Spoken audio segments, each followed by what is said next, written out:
जोड़ो यात्रा, जिसमें अब मायावती जी ने भी सिर्फ शुभकामना दे दी है, यानी कि सहयोग नहीं है। और तीसरी बात वहां पर थी कि ओबीसी आरक्षण को लेकर के, निकाय चुनाव में ओबीसी आरक्षण को लेकर के आज सुप्रीम कोर्ट में सुनवाई हो रही है, तो उसी पर हम चर्चा कर रहे थे।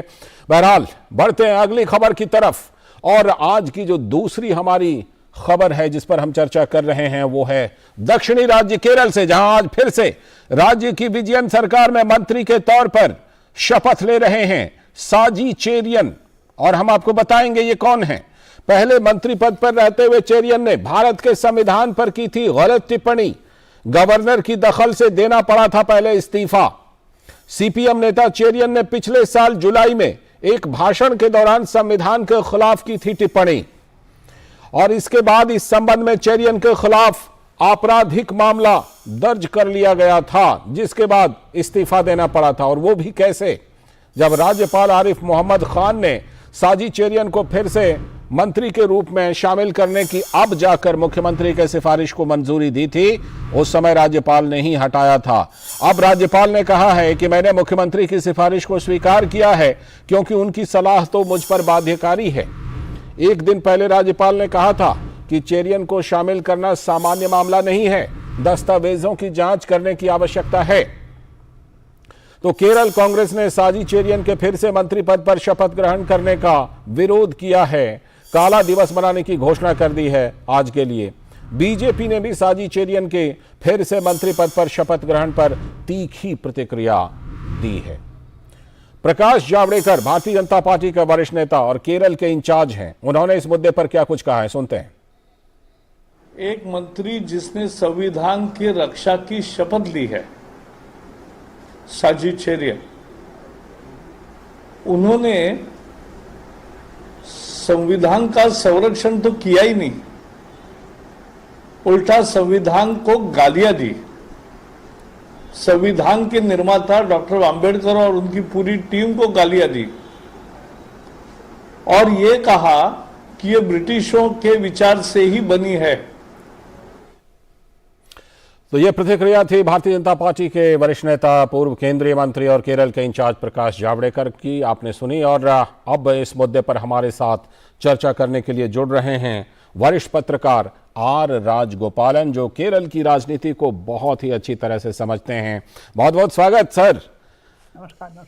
सबसे पहले आपसे यही पूछना चाहूंगा कि आखिर ऐसी क्या मजबूरी थी कि साजी चेरियन को फिर से राज्यपाल की मंशा के खिलाफ, क्योंकि राज्यपाल ने ही जुलाई महीने में उनको कहा था कि उनको मंत्री पर नहीं रहना चाहिए था, बहुत गलत टिप्पणी की थी, कहा था कि संविधान लूटने की व्यवस्था देता है, संविधान शोषण करने वालों का समर्थन देता है। बाबा साहब भीमराव के अंबेडकर के संविधान के बारे में जिस साजी चेरियन ने यह बोला था, उसको फिर से मंत्री बनाने की क्या मजबूरी सर? कम्युनिस्ट पार्टी में केरला में टूट पड़ी है। सर आपकी आवाज नहीं आ रही, जरा अनम्यूट कीजिए आप। कम्युनिस्ट पार्टी का सामने एक है मामला, वो उसी के वास्ते ये सारा चीज करना पड़ा। केरला सरकार का, उनकी भूमिका, स्पेशली गवर्नर साहब दखल अंदाजी करने के बाद मुझे लगता है केरला सरकार खटकड़ी में आ गया है जी।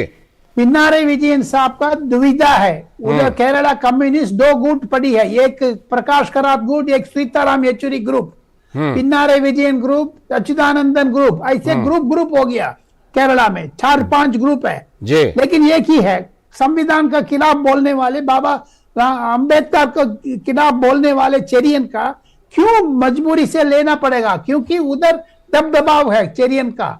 चीफ मिनिस्टर का कोई हाथ नहीं चलते, उधर चेरियन का चलते हैं। चेरियन का जो इंपॉर्टेंस है पॉलिटिकल पार्टी में, मुझे लगता है कम्युनिस्ट पार्टी में आक्रोश आ गया है। चेरियन को नहीं लोगे, चीफ मिनिस्टर पद से त्याग पत्र देना पड़ेगा, ऐसे अंदर दखल अंदाजी हो गया, गुट हो गया।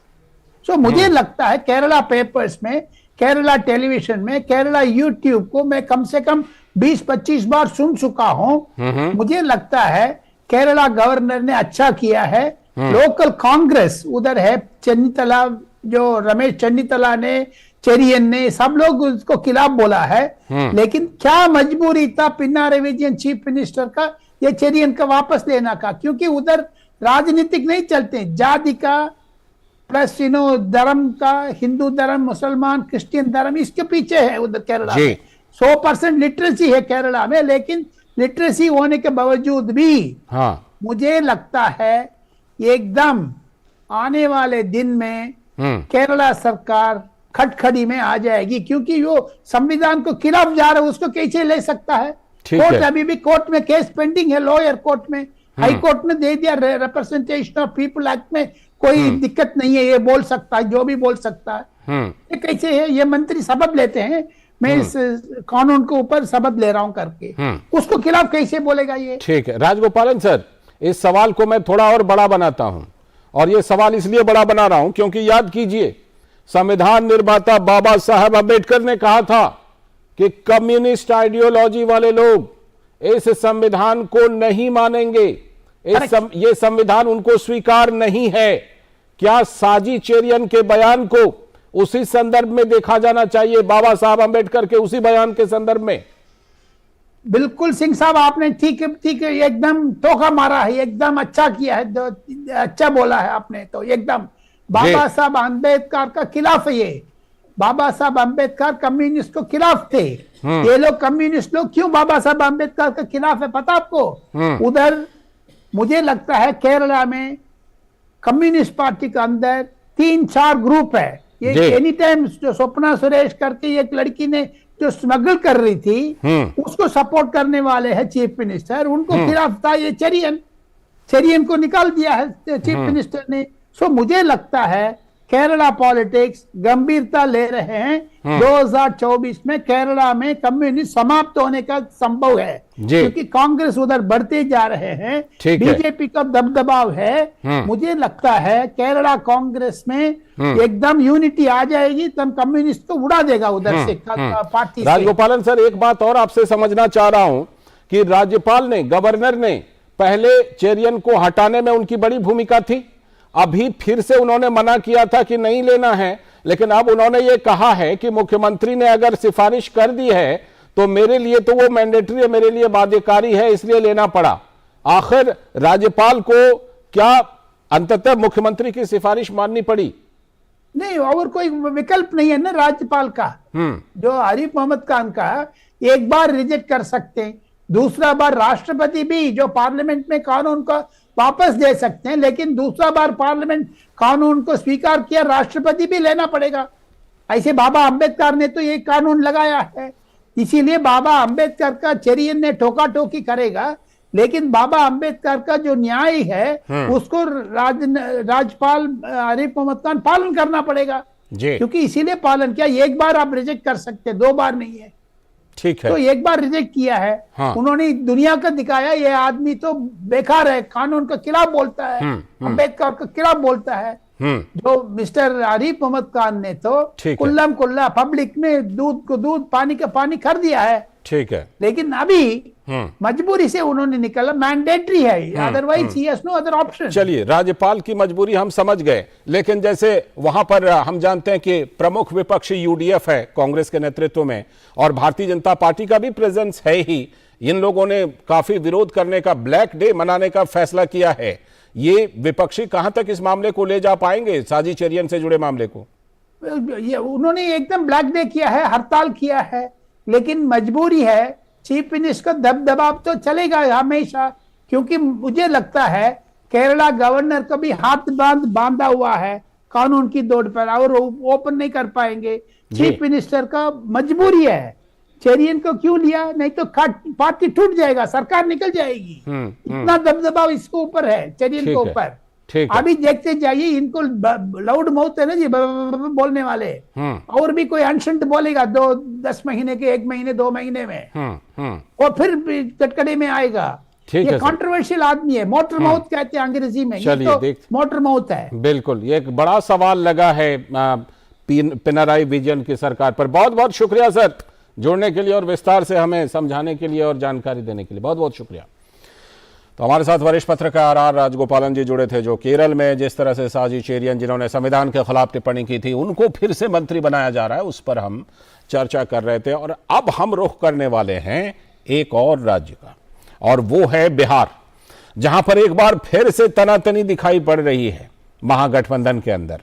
क्योंकि बिहार के महागठबंधन में सरकार के मुखिया नीतीश कुमार की चुनौती नहीं हो पा रही है कम। और क्यों नहीं हो पा रही है कम, ताजा क्या हुआ है?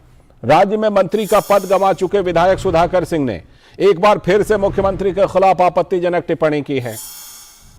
आरजेडी के नेता सुधाकर सिंह ने कहा कि बिहार की राजनीति में नीतीश कुमार अब सिर्फ वॉचमैन की भूमिका में हैं। और जेडीयू ने सुधाकर सिंह पर कार्रवाई की मांग की है, लेकिन आरजेडी ने पल्ला झाड़ते हुए कहा कि मामला तो लालू जी के संज्ञान में है, वो देख रहे हैं मामले को। उधर बीजेपी के अध्यक्ष जेपी नड्डा ने बिहार की रैली में नीतीश कुमार पर बड़ा आरोप लगाया है और उन्होंने कहा है कि समझ में नहीं आ रहा है कि बिहार में सरकार चला कौन रहा है।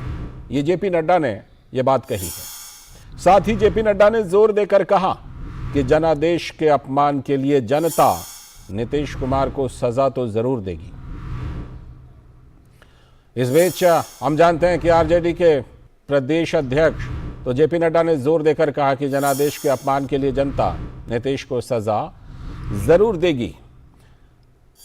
और जेडीयू आरजेडी में मचे सियासी संग्राम के बीच नीतीश कुमार ने बिहार के 18 जिलों में समाधान यात्रा की शुरुआत की है। वोटरों को साधने के लिए नीतीश कुमार कुछ प्रमुख जिलों का दौरा करेंगे, लेकिन भारत जोड़ो यात्रा से अलग रखे हैं अपनी पार्टी को। मिशन 2024 को लेकर कांग्रेस की भारत जोड़ो यात्रा के साथ नीतीश कुमार भी अलग से समाधान यात्रा कर रहे हैं। तो सियासत में संभावनाओं को तलाशने में तो नीतीश कुमार की अलग पहचान रही है, लेकिन पलटने की जो आदत है उसकी वजह से उन पर सवालिया निशान भी लगते रहे हैं। और हम आपको बता दें कि जो सुधाकर सिंह लगातार नीतीश कुमार पर हमला कर रहे हैं वो हैं कौन? वो दरअसल आरजेडी के जो प्रदेश अध्यक्ष जगदानंद सिंह हैं उनके सुपुत्र हैं। और ये जो पूरा का पूरा मामला है, इस पर सियासी दलों ने, राजनीतिक दलों ने अपने अपने हिसाब से प्रतिक्रिया दी है। उन सभी की प्रतिक्रिया सुन लेते हैं, फिर अपने संवाददाताओं से जुड़ेंगे। कोई क्या बोलता